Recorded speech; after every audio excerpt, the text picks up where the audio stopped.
Completing any of the CFA examinations, even level 1 for an entry-level job, is a mistake.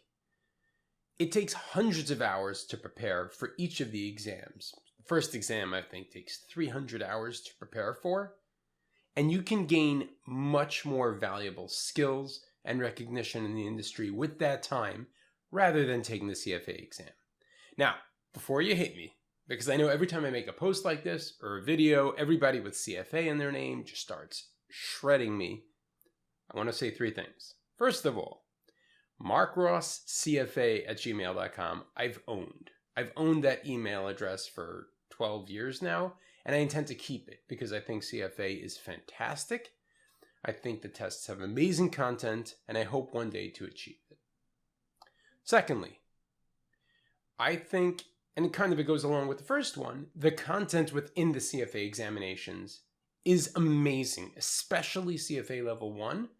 I don't think any bachelor's degree, at least in the US, can compete with the CFA in terms of sheer content. And number 3, investment managers and even equity research analysts, in terms of publication and promotions, CFA examinations, having completed them, is incredibly valuable and almost a must. So now with that all out of the way, and me agreeing to all of that, let me explain why I said at an entry level you should not complete a CFA exam. So first of all, let's talk about time. It takes approximately 300 hours to complete the CFA examination or to study for exam level 1. In 300 hours, you can skill up, and that means that, let's say, in your undergraduate degree, you studied general finance and you're interested in working in risk management. You can speak to risk managers, learn all the skills that they use in the job, study all those skills, practice them in probably 50 hours or less, maybe 75.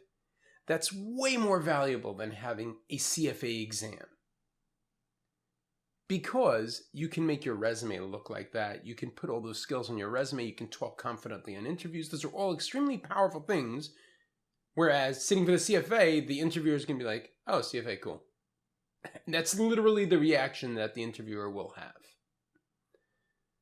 Secondly, with that time, you could get a minor on your bachelor's or add something. So I actually took 183 or 189 credits for my bachelor's degree. I went overboard. I took additional credits because I realized that I was missing certain classes. That allowed me to now, as I apply for certain roles, I can add certain majors to my resume.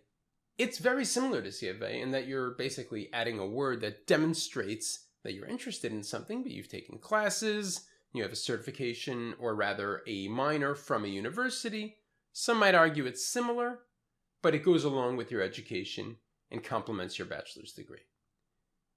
And quite frankly, it takes less time. That's just the reality. Internship experience. So you can do an internship, even unpaid. In those 300 hours, you can work for someone and get a whole internship block, a whole experience block on your resume, which is way more powerful than having CFA level 1 passed on your resume. And finally, take that time networking. Meet people. Let's say you want to work in equity research. So go to LinkedIn, search for equity research analysts, reach out to them, learn about their day. It is a full-time job. It takes a lot of time to do that. There are thousands of analysts. Reach out to all of them. Speak to them. Ask them to introduce you to more people. Take notes. Study what they tell you to study. Ask them what's important when applying for jobs and make your resume look like that. Do mock interviews. Like all of that, get a career coach. Like I'm serious. All of these things, these interpersonal things, these logical career decision things are what you should be doing. Not trying to get a line for a test on your resume. The reason why I'm making this video is because I have a lot of clients or prospects who come and they show me that they've completed CFA level 1, 2, or even 3 without the required work experience yet because they simply did not know what to do. They weren't getting hired, so they just started taking CFA exams, spending hundreds of hours to just add extra rows to their resume. It will never work, and I'm going to prove to you right now why not. So as you can see, this is not my typical video. It's not just my face. I have two things open here. I have a web browser and I have a Word document. We're going to start with the web browser. I'm going to go on LinkedIn right now, and I'm going to look for entry-level jobs across finance through a variety of roles. And let's see if CFA, even level 1, is required. All right, so I'm going to search for jobs. Let's just do analyst, which I do. Analyst, bank, which I do. Finance. Let's just do analyst, okay? So I'm searching for analyst. Oh, okay. Asset management investments. Okay, that sounds good. Let's open that one. Real estate research, sure. US operations, I guess not. Investment analyst, okay. Derivatives valuations. Oh, shoot, I'm not doing experience level. Okay, whoops. Let's close all these. Let's go again. Experience level, internship. We'll even go entry level. Show 281,000 results. Yes, please. Okay, let's try to do things that are more finance related. Real estate research, I guess. Operations? No. Analyst client services? Okay, fine. Data analyst, multifamily investment? Sure. Traded product data? Yeah, why not? Investment analyst, stress testing. All right, okay, we got a lot. All right, and I left out risk management, prime brokerage, a whole bunch of other roles, but let's start with this. Okay, real estate advisory, junior research writing analyst, great firm, 9 to 5. Requirements, real estate experience. Okay, so it's not really entry level. Writing skills, market performance, communication skills, work ethic.